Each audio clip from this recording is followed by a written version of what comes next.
네, 안녕하세요, 여러분. 언어학 입문 공개특강에 오신 것을 진심으로 환영합니다. 네, 저는 오늘 여러분께 언어학 입문 강의를 할 숭실사이버대학교 김미령 교수입니다. 자, 언어학은 언어를 연구하는, 하나 더 붙이면 과학적으로 연구하는 학문이다 라고 우리가 쉽게 정의를 할 수 있습니다. 네. 언어에서 어떤 것을 대상으로 하느냐에 따라서 우리가 세부적으로 구분을 할 수 있어요.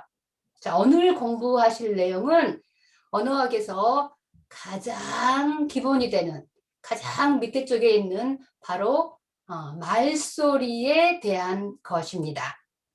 자, 조금 더 유식하게 말을 하면 말소리, 네, 언어학적으로 말하면 음성학이라고 할 수가 있죠. 자, 그래서 오늘 공부하실 게 음성학 쪽입니다. 물론 이 짧은 시간에 여러분이 다 아실 수 없어요. 그래서 가능하면 설명을 조금 짧게 제가 하고요. 이게 공개 특강이기 때문에 유튜브로 잘 되면 나가려고 합니다. 그래서 짧게 하고 좀 질문하는 시간을 많이 여러분하고 갖도록 할 거예요. 문제도 좀 풀어보고요. 자, 오늘 강의에서 다룰 거 보도록 하시죠. 네, 말소리 그리고 음성학. 네, 쉽게 생각이 되시죠? 네, 말소리 그러면 우리가 뭐 하루 왼종일 이렇게 말하고 있는 거, 저희가 지금 하고 있는 거, 제가 하고 있는 것도 말을 하고 있는 거죠. 이렇게 다 말소리란 말이죠. 네, 음성학. 그리고 음성학의 세 영역. 네, 그리고 말소리가 도대체 무엇으로 구성되어 있는지. 아마 말은 많이 했지만 또 전혀 생각을 안 해볼 수도 있죠. 네, 그런 거. 그리고 국제 음성기호, 음성전사. 네, 음성학은 여러분이 뭔가를 듣고 전사, 그거를 듣고 이해하고 표기를 할 수 있어요. 기호로. 네, 그래서 그런 것들을 좀 보고요. 그 다음에 자음과 모음을 구분하는 기준. 요거 하나라도 뭐 1시간 이상 떠들 수 있는데 제가 가능하면 축약해서 전달을 하도록 하겠습니다. 자, 그러면 강의를 시작하기 전에 오늘 참석하신 여러분들의 언어학의 기본 실력을 조금 테스트해 볼까요? 네. 자, 언어와 말과 어떤 차이가 있을까요? 똑같을까요? 한번 생각해 보시기 바랍니다.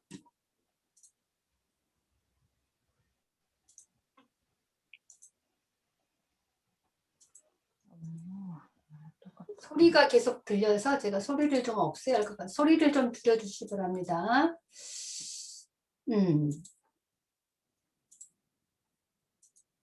자, 생각을 해 보셨어요? 네, 동일하게 쓸 수도 있습니다. 어떨 때 우리가 그냥 뭐 한국말, 한국어 이렇게 말할 때 동일하게 쓸 수도 있죠. 문맥에 따라서는.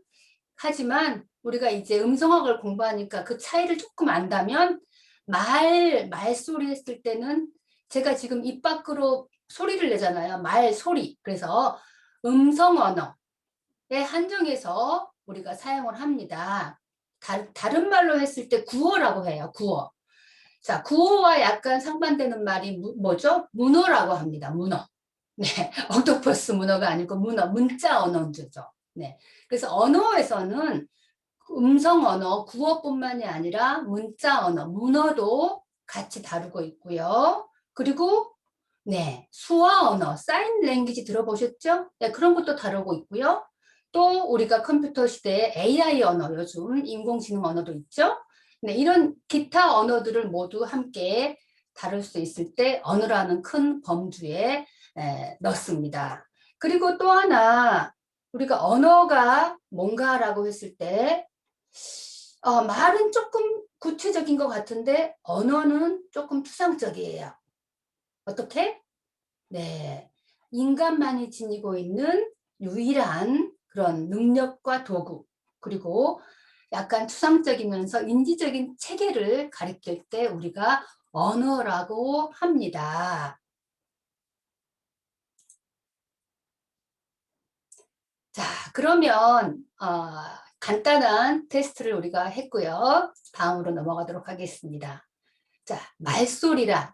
네, 말소리 어렵지 않아요. 그런데 인간이 내는 소리들이 다 말소리일까요? 아니죠. 네, 막 기침을 한다거나 재채기를 한다든가 웃음소리 하하하 한다든가 하품을 한다든가 헛기침한다든가 이런 것들을 어, 말소리라고 하지는 않습니다. 그냥 소리죠. 인간이 내는 소리고요. 그리고 또 동물이 내는 소리 있죠. 자, 이런 것도 마찬가지로 우리가 연구하는 말소리가 아닙니다. 자, 함께 읽어보세요. 인간이 발성기관을 통해 내는 많은 소리 가운데 뭐다? 언어학적으로 의미가 있는 그런 음을 가리켜서 뭐라고 한다? 말소리라고 한다. 그래서 이런 거를 연구하는 학문을 가리켜 말소리, 음성학이라고 합니다. 네, 말소리란 정의했죠? 네, 음성학. 음성을 다루는 학문. 네, 그래서 말소리를 연구하는 학문. 자, 그러면 어떻게 연구를 할까요? 네, 우리가 언어학 이야기할 때도 약간은 사이언티픽이 좀 들어갔었어요. 과학적으로, 그리고 체계적으로. 그래서 사람들이 음성학이라고 하기도 하고요. 음성과학, 포네릭 사이언스라고 하기도 해요. 왜 그럴까요? 예, 음성학의 세 가지 분야를 보면 우리가 조금 더 알 수가 있습니다.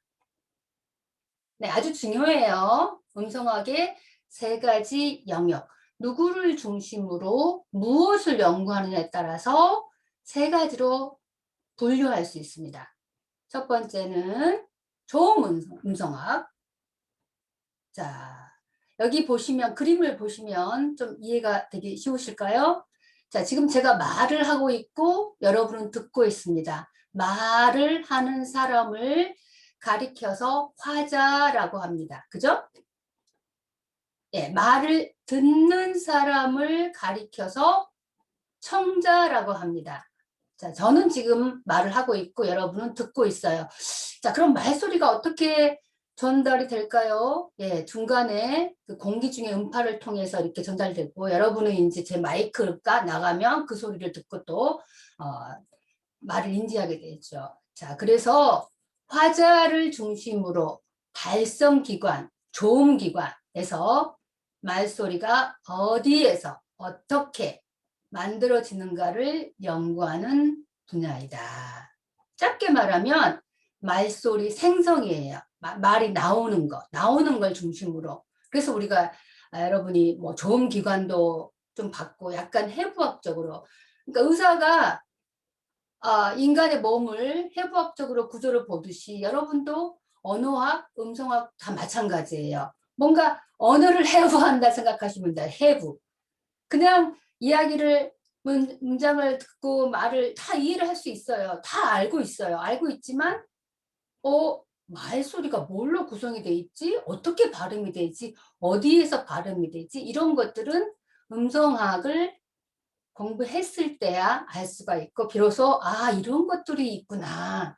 그래서 언어학이나 음성학을 공부하신 분들이 이런 생소한 영어에 너무 힘들어하세요. 왜냐하면 이미 다 알고 있고 이미 다 갖고 있는데도 불구하고 들어보지 못했기 때문에. 그래서 뭔가 우리가 다 이제 이름을 짓는 거죠. 네, 이름을 짓기 때문에 그 이름이 생소하실 수 있는데 알고 보면 어렵지 않다는 거죠. 다 갖고 있는 원래 이름이었는데 우리가 새로 그거를 배우는 거다라고 생각을 하시면 될 것 같아요. 자, 좋은 음성학, 아티큘러토리 포네틱스.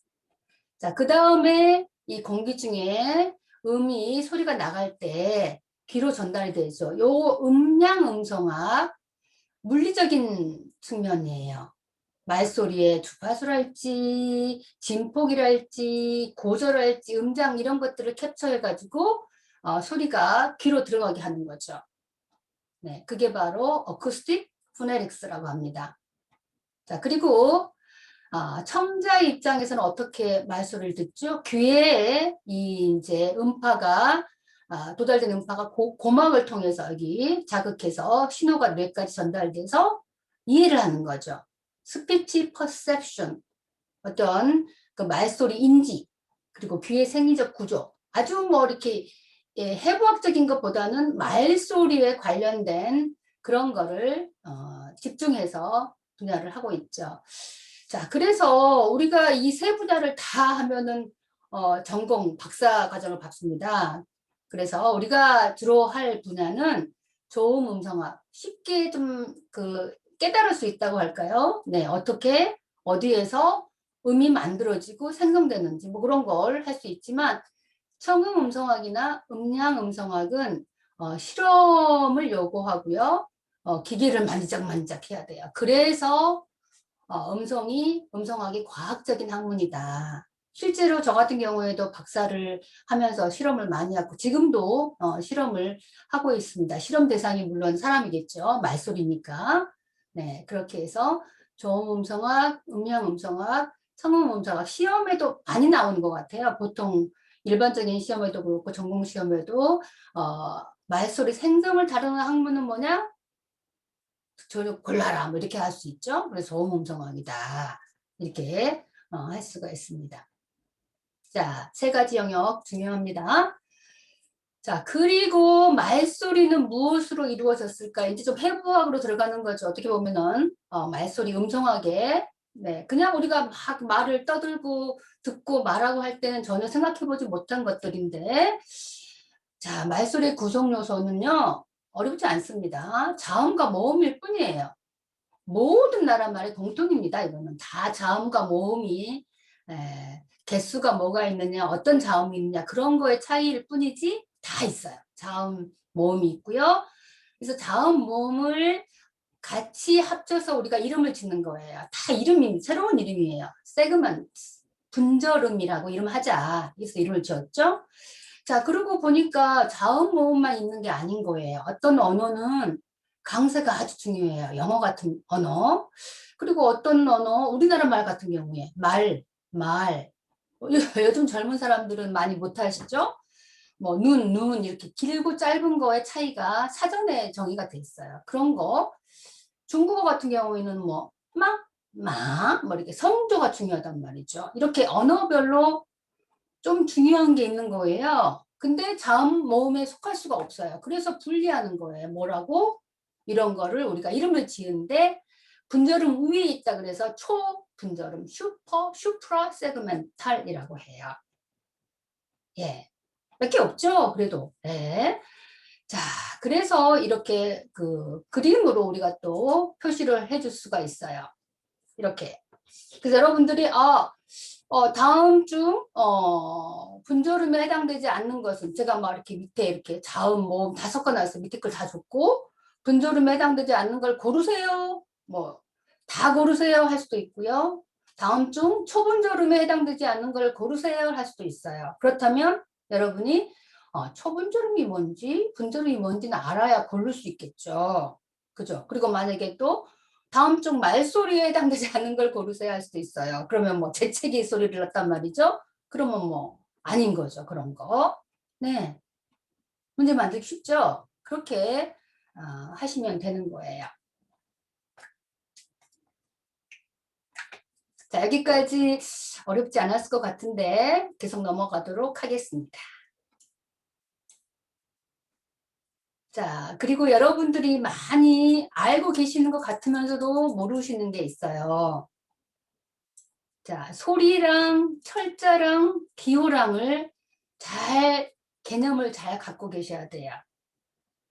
자, 우리는 문자에, 철자에 아주 익숙해져 있어요. 그런데 발음 기호를 한다고 하면은 아주 어려워하죠. 뭐, 다행스럽게도 저희 같은 경우에는 소시적에 왜 영어를 발음을 공부할 때 발음 기호까지 같이 외웠던 것 같아요. 그래서 저희 때 시험 볼 때는 다음 발음 중 다른 발음 하나를 고르세요. 이렇게도 나왔었어요. 그래서 발음 기호에 아주 생소하진 않는데 발음 기호도 같이 여러분들이 이제 많이 알고 계셔야 하는 거죠. 네, 음소거 좀 해주세요. 예.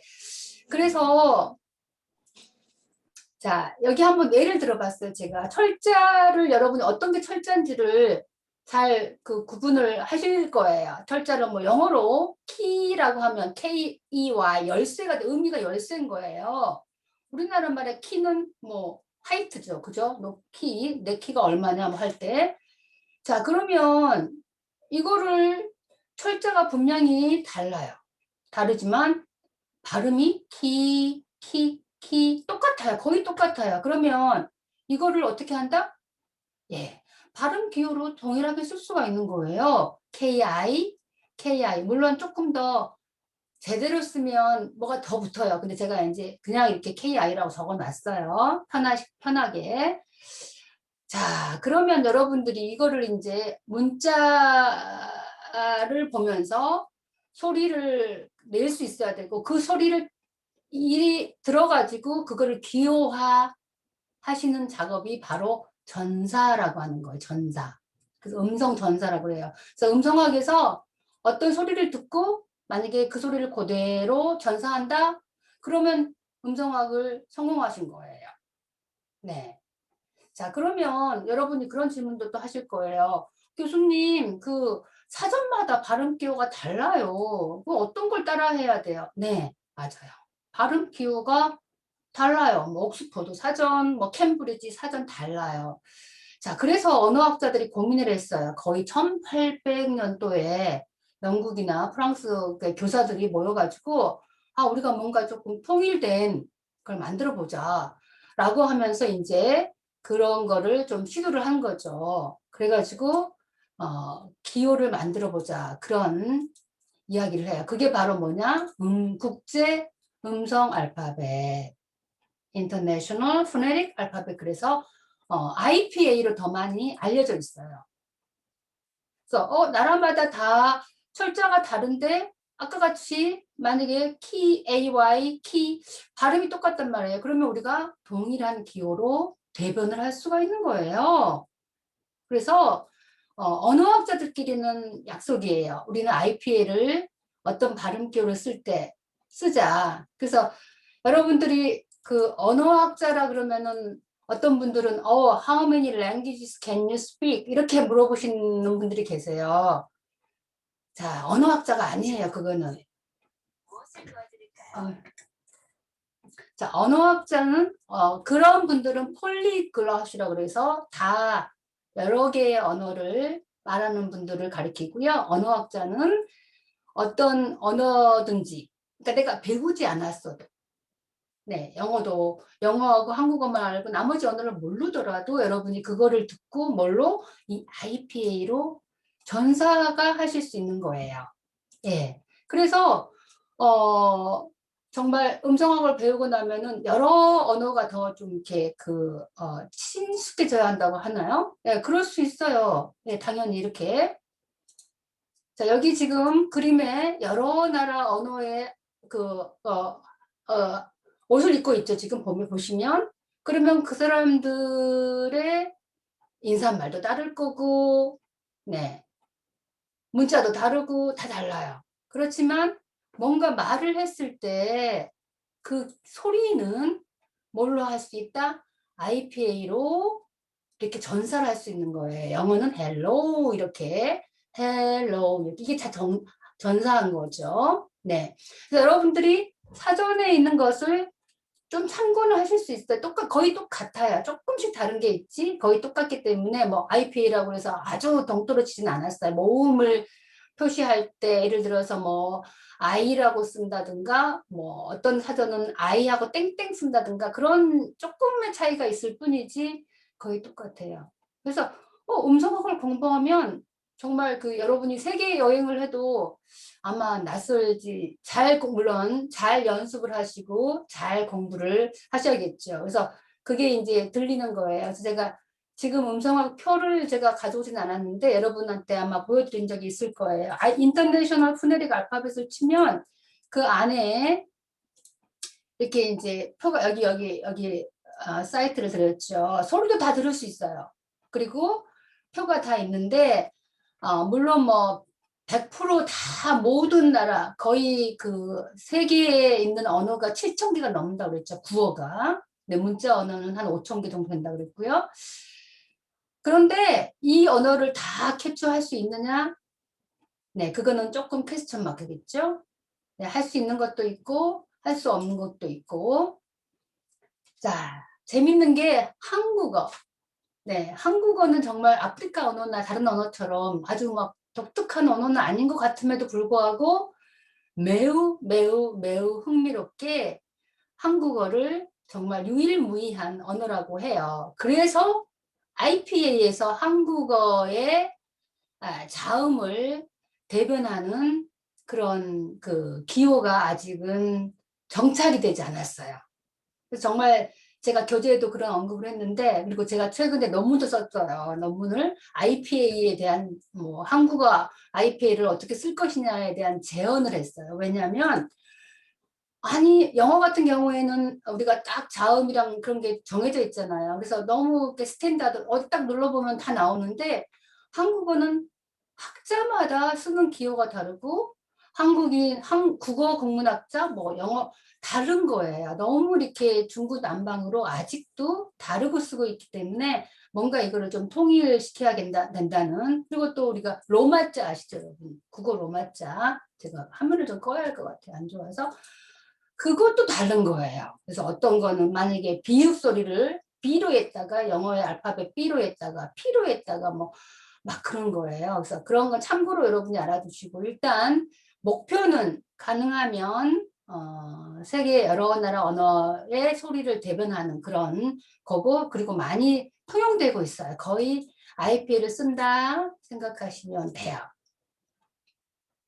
자, 그리고 이제 뭐 여러 가지 중요한 게 있겠지만 제가 조금 많이 생략을 할 거예요. 왜냐면 이제 이게 그 하다 보면 한이 없거든요. 그래서 이제 자음을 여러분이 이야기를 할 때, 자, 자음은 어떤 의미였죠? 자음과 모음의 구분을 여러분이 조금 하셔야 되는 거 아시죠? 자, 자음을 푸트크 발음할 때 하고 아, 에, 이, 오 발음할 때 어떤 차이가 있나요?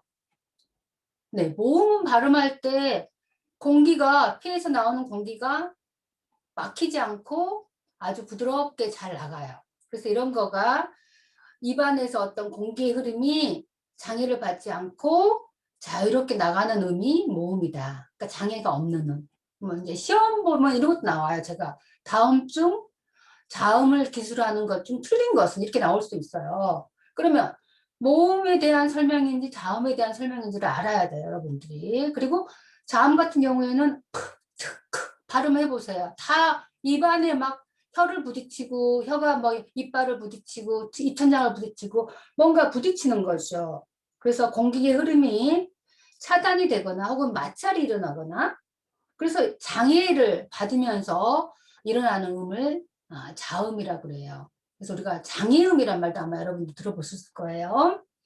자, 그럼 그런 장애가 어디에서 나느냐에 따라서 세 가지 기준으로 구분을 하는 거예요. 자, 성대, 여러분 성대 한번 만져보세요. 목이 이렇게 만져보면 막 말할 때 울리시잖아요. 이게 성대예요. 그러면 성대가 울려서 나느냐, 울리지 않느냐.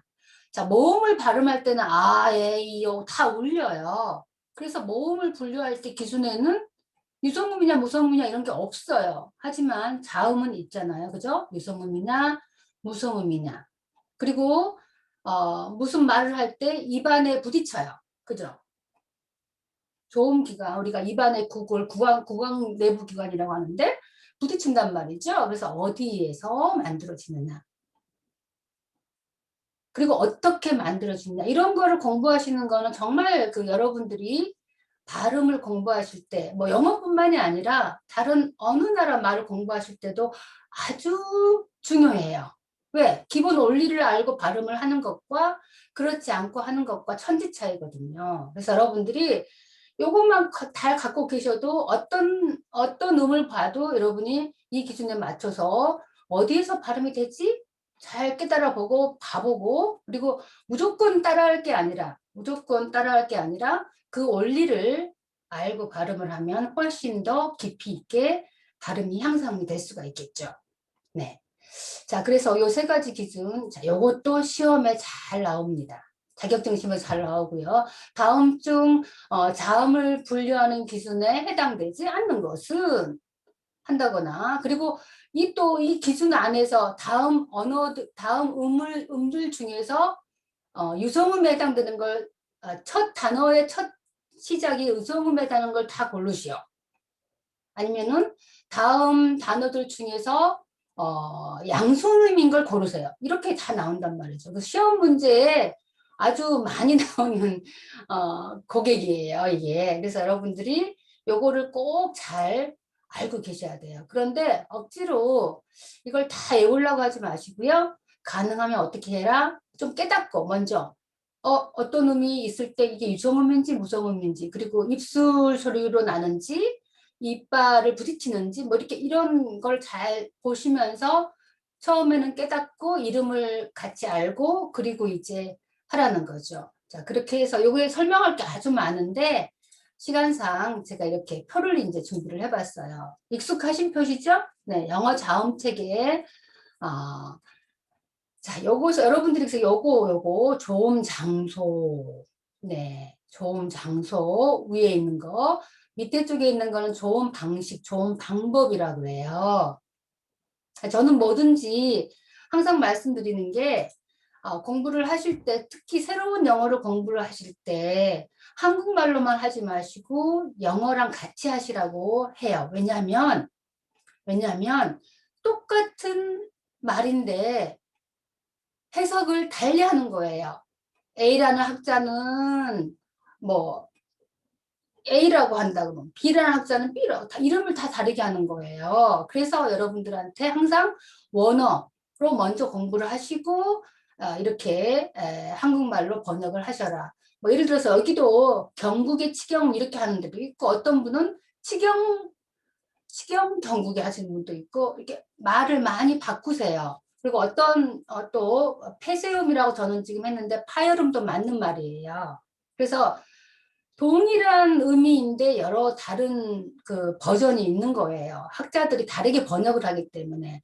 그러면은 혼동돼요. 여러분들도 잘. 그래서 항상 저는 지금 한국말만 지금 공간이 없어서 써놨는데 여러분들이 공부하실 때 항상 언어를 먼저 꼭 붙잡고 계시고 이렇게 번역할 수도 있고 이렇게 할 수도 있구나. 어떤 뭐 이렇게 학생분들이 교수님 이거 틀렸어요 할 수 있거든요. 틀리지 않았고 그렇게도 번역이 가능하기 때문에 그래서 여러분들이 항상 언어와 같이 하시고 더 영어를 지금 해놨는데 한국어도 제가 책에 올려놓긴 했어요. 여러 가지 버전으로.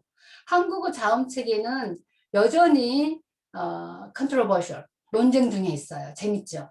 네. 참 재밌는 것 같아요. 그래서 이상하게 한국어 자음만큼은 아직도 논문거리가 많아요. 저도 지금 논문을 계속 쓰고 있는 중이고.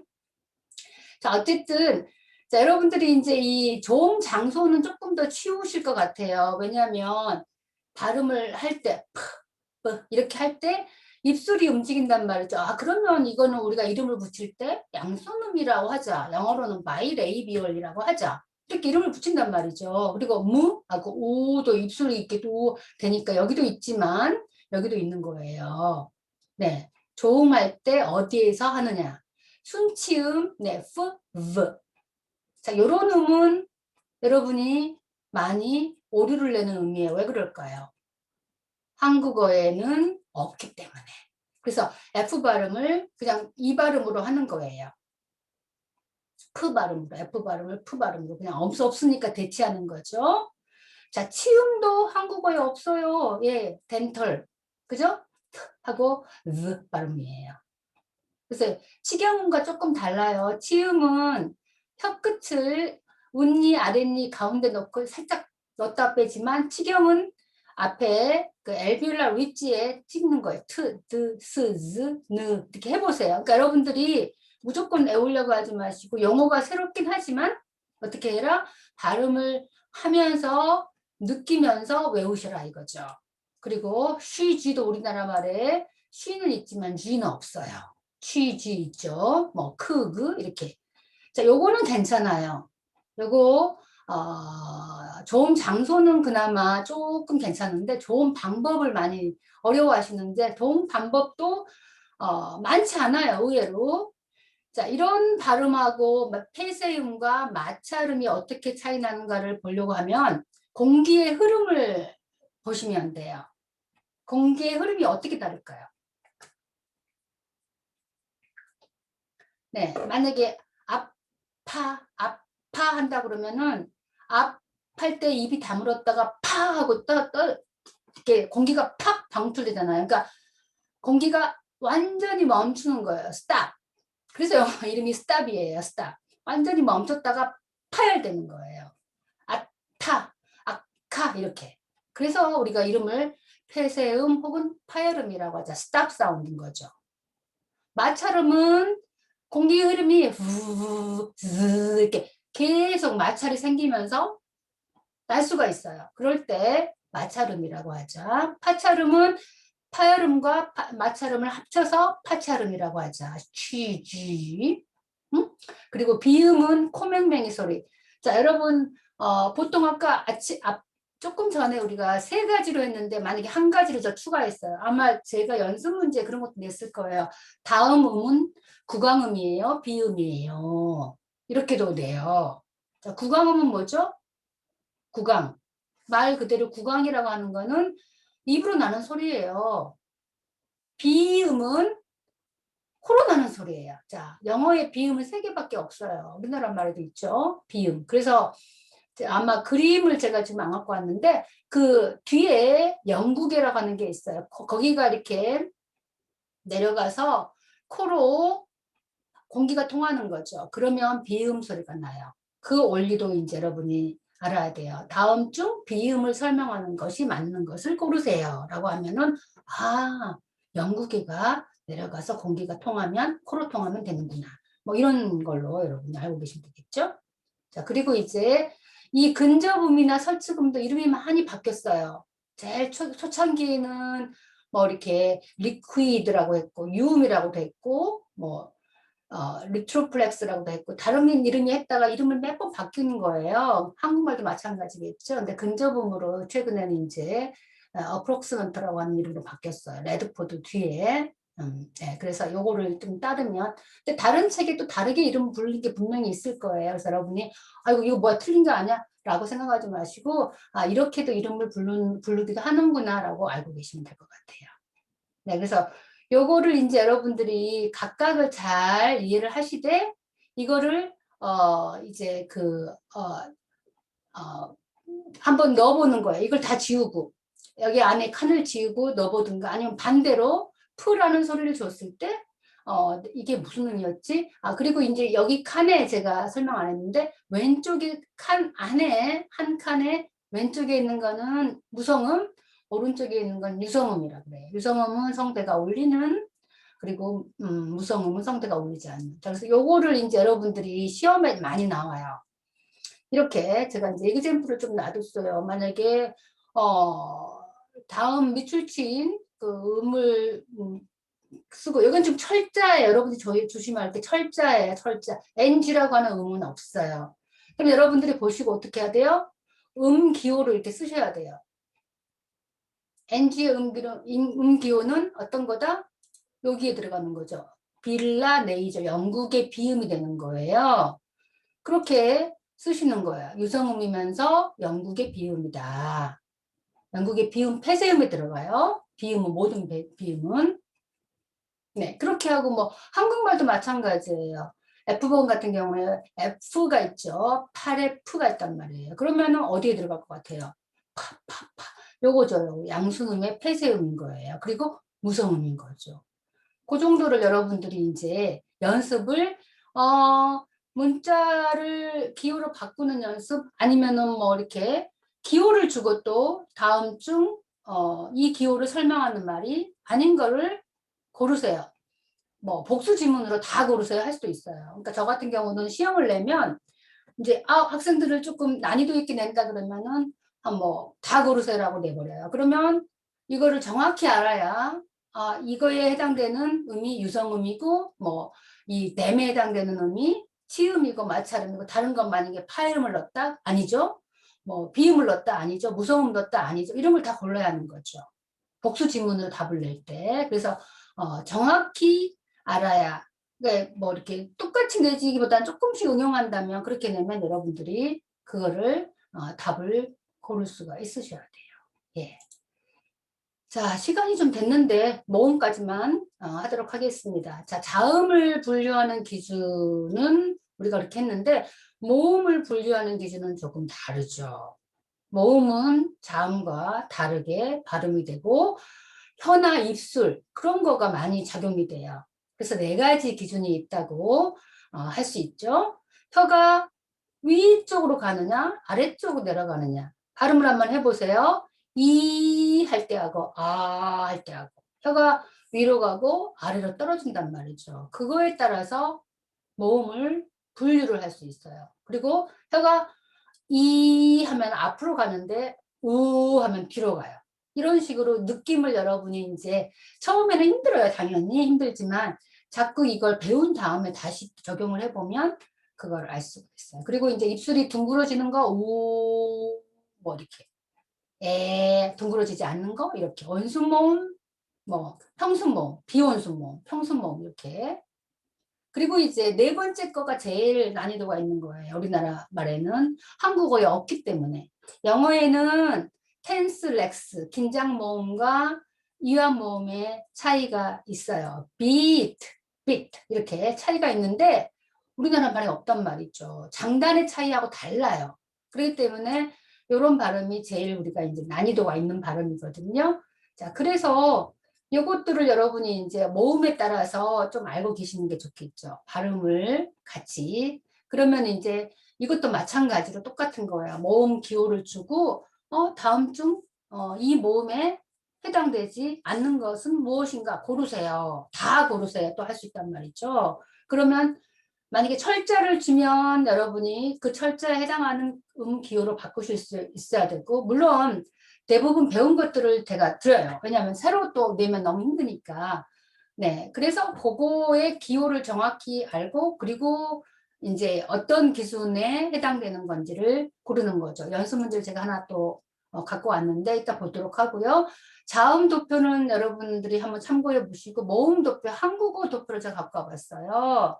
한국어 모음, 뭐, 이런 모음은 벌써 지금 차이가 많이 없어지고 있죠. 그리고 평순 모음. 이거는 표준 발음법의 기초에서 적어 놓은 거예요. 자, 한국의 모음 같은 경우에도 조금 논쟁이 있어요. 어디에 속하느냐. 일단은, 뭐, 제 책을 적어 놓긴 했지만 표준 발음법에 의한 거다라고 하시면 되고요. 전설 모음, 후설 모음. 앞에서 나누냐, 뒤에서 나누냐. 위에서 나누냐 아래에서 나누냐 원순 모음이냐 평순 모음이냐 있지만 아까 렉스 텐스 긴장 모음이냐 위안 모음이 없어요. 그러니까 이제 조금 더 여러분이 그 알려고 한다면 약간 장단의 차이하고는 유사하긴 해 조금은. 네, 긴장 모음은 조금 길게 나고 음성학적으로 이완 모음은 좀 짧게 나고 이런 차이가 있긴 있거든요. 그래서 그걸로 구분을 할 수는 있으나 발음할 때 많이 어려움을 느끼죠. 자, 그러면 한번 연습 문제를 한두 개 또 해보고 끝내도록 할게요, 오늘은. 자, 보기를 이렇게 줬어요. 그래서 철자를 제가 주는 거죠, 철자. 철자에 연연히 하시면 안 돼요. 이거를 기호로 바꾸실 수 있어야 되고요. 기호에 따라서 네 가지 기준을 이렇게 영어로 적든 한국말로 적든 적으셔야겠죠. 제가 뭐 영어로 줄 수도 있고 한국말로 줄 수도 있는데 여러 개 한 뭐 8개 지문을 쫙 주고 해당되지 않는 걸 고르세요. 다 고르세요. 2개 고르세요. 이렇게 할 수 있단 말이죠. 그러면 예를 들어서 cat 그런 발음 cat, cat. 자, 요거 시험 문제 제가 하나 드리면 C 발음이 다음 중 틀린 것을 고르세요 했는데 C가 발음 기호로 이렇게 제가 틀리게 질문을 해놓은 경우도 있었어요. C라는 발음은 없어요. K죠. 네. 트릭인데 속임수인데 그것도 틀리신 분들이 계세요. 자, cat이에요, cat.